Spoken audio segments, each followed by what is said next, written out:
ఇంట్లో చాలా ఇబ్బందిగా ఉందన్నయ్య. కొంచెం ఏమన్నా డబ్బులుంటే.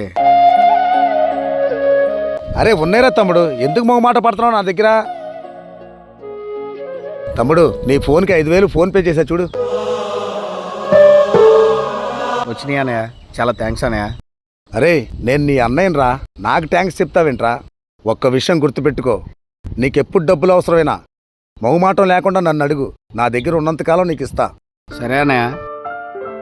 ఏంటన్నా బాబాయ్ ఎప్పుడొచ్చినా 5,000 10,000 ఇచ్చి పంపిస్తున్నావు, మళ్ళీ కావాలంటే వచ్చి తీసుకెళ్ళమంటున్నావు? చూడు నానా, వాడు నా తమ్ముడు. వాడికి ఆపదొస్తే అన్నగా నేనేగా ఆదుకునేది. నీకు కూడా ఇస్తున్నాను కదరా. మీరు నాకు ఇస్తున్నారంటే మీ కొడుకుని మీ దగ్గర తీసుకునే హక్కు నాకుంది. హక్కుల గురించి మాట్లాడుతున్నావా? నా దగ్గర డబ్బులు తీసుకోవడానికి నీకు ఎంత హక్కు ఉందో వాడికే అంతే హక్కు ఉంది. ఎందుకంటే వాడు నా తమ్ముడు కాబట్టి. వాడు నా తోడ పుట్టినోడ్రా. ఈ చేతులతో ఎత్తుకొని పెంచా. ఇవాళ వాడు కష్టాల్లో ఉంటే ఎలా వదిలేనురా? వాడు నా తమ్ముడురా. మనకెన్ని బంధాలైనా ఉండొచ్చు, కానీ అన్నాదమ్ముల బంధం ఓ అపురూపమైనది. అవునో కాదో కామెంట్ చేయండి.